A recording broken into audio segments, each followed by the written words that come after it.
What's going on, everybody? It's Chivalrous Review here, hitting y'all with a Black Clover Manga Chapter 322 review slash discussion for all y'all amazing Clover fans out there. But first things first, man, y'all hit the subscribe button and notification bell down below if you haven't already to be up to date with every single thing I do on this channel for y'all amazing people. So this chapter was pretty good from start to finish, man. It's good to see Yami appear at the end of the chapter. So we're going to see Yami versus Lucifero next week's chapter, see how he could hold up against him, and with that dark magic I think he'll be able to hold up quite nicely against Lucifero. But let's start off from the beginning of the chapter, because we see Nacht pops up when Asta's walking towards the fight between mereceleona and Lucifero, and he's telling them like, you can't fight, man. Like the battlefield shouldn't be for somebody who can't fight. And Asta's like, but he can still fight. And Nacht really don't want Asta to be fighting because he look like he's at his limit. He look like he could barely stand. He look like he could barely muster up any anti-magic right now. It look like Asta is just going to be technically kind of like dead weight.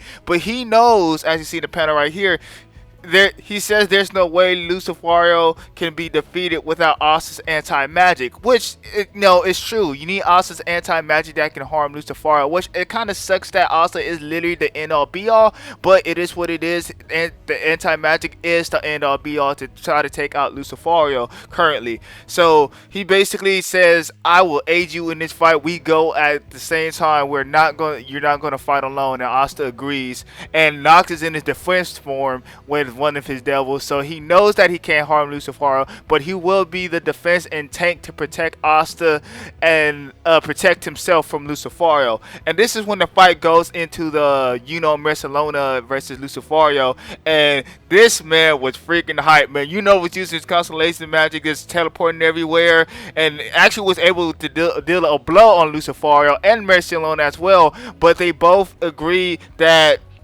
neither of their hits are effective at all, but if they still are able to fight, they're going to continue to do so, because basically this is the fight for humanity. Everybody's lives are on the line. If they lose here and Lucifero gets to successfully kill Asta, that's all hell on earth. Everybody's going to die. Everybody's going to suffer to the hands of all the devils and everything like that. And they know this, so even though their hits are not effective, even though they know it'll take probably one hit from Lucifero and they'll be gone and basically signed out of this fight, they know they have to fight. And this is what I love about these characters right here. They know that they can't win this fight, but they have to keep trying. If they have the will to do it, they have to keep doing it, because they know if they're gone, also gone, the whole world is gone, and they do not want that to happen at all.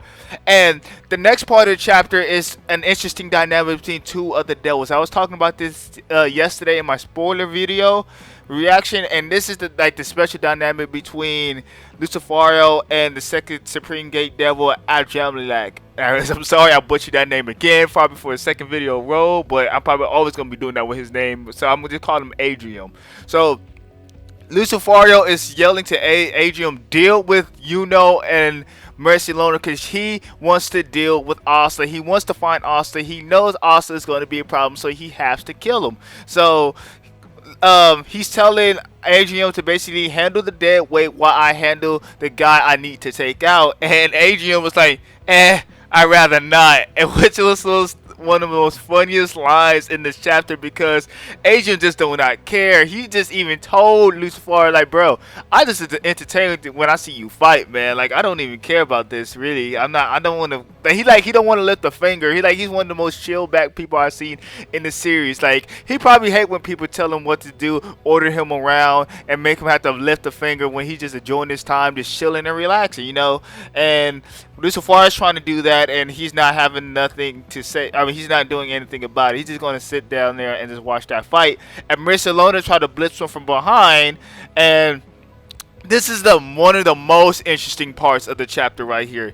mereceleona tries to blitz him from behind with giving him like another good punch, but her form starts giving out, and she says, what? My body, I can't hold this shape. And Adrian says, oh, and you was doing so well, but you got too close to Mana. Well, those are a human boundaries, suppose. So she went past a point she shouldn't have went. Like, she literally looked like she's becoming Mana itself, and it's taking a toll on her body. Maybe she's actually losing her physical body, and it started turning to magic in the fire mana itself, which is a scary thing because maybe this could be the end of mereceleona, or this could be a blessing. Maybe she gets turned into another flame spirit, or a mana. Like mereceleona, fighting spirit and everything fits a fire flame spirit, don't you think? Like she will be a great spirit. Yeah. But hopefully this is not the end of mereceleona, because it looked like her physical body is giving out because she went past a point of boundaries humans not supposed to go through.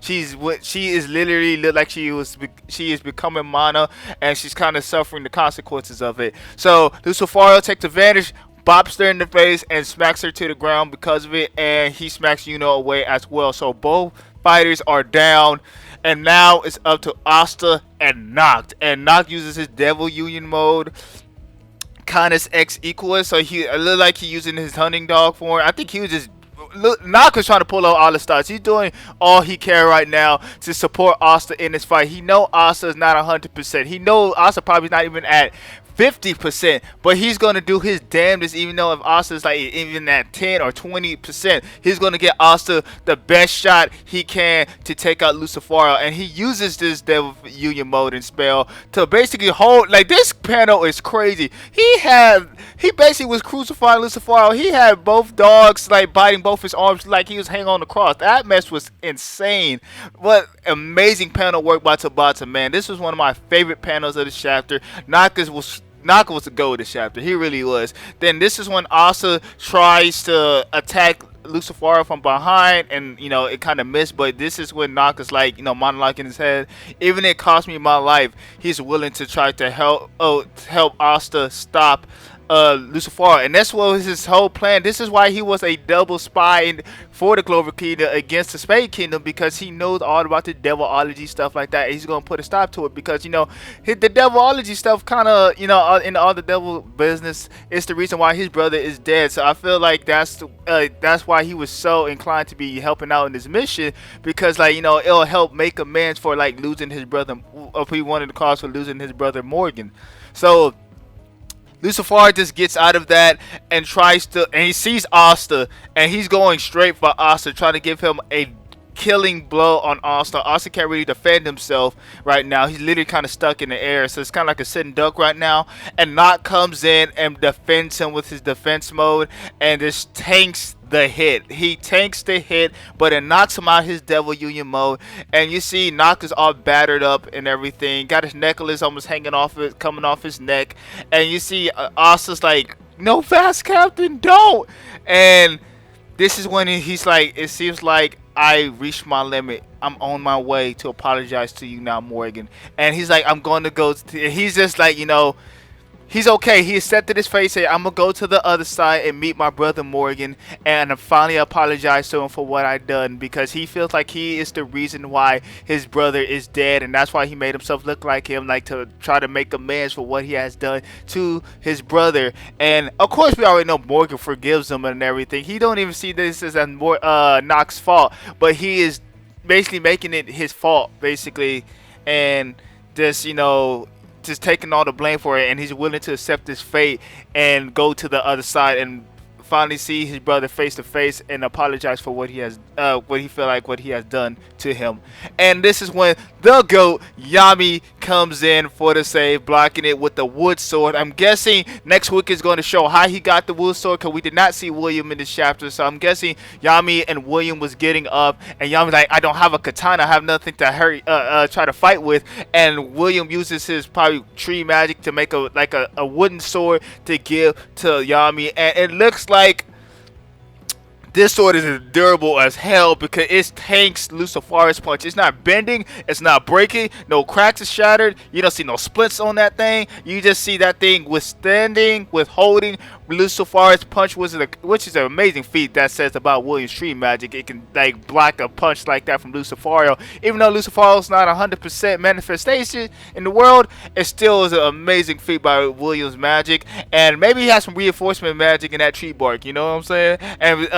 And I believe one of my friends named Flo in the Discord saying maybe Tabata really wants to go and lure with this wood sword and everything like that, because I believe that he said it was in Norse mythology there was a sword that came from a tree, or yeah, a sword that came from a tree, and maybe Yami will call this sword the tree of Yggdrasil. Like he told me J Cloud this, and me Jay agreed that would be an awesome name for this sword. So let me know what you think about that in the comment section. Should the sword being called the sword of Yggdrasil? I think that would be a dope, amazing name. And Yami basically says, "Tell me what the hell you think you're doing, Vice Captain." And Yami's just like, of course he's gonna tell him off, like, bro, you just gonna accept your fate like that? You just gonna die like that? Like, of course Yami ain't gonna let his Vice Captain he never seen for a long time, and I mean a long time, just die like that, and he won't be able to do nothing about it. So of course Yami gonna come in with the clutch save, using the Dark Moon in the background. So maybe this is why he's moving. 'Cause I remember he was using this against Dante. I think this is how he was able to move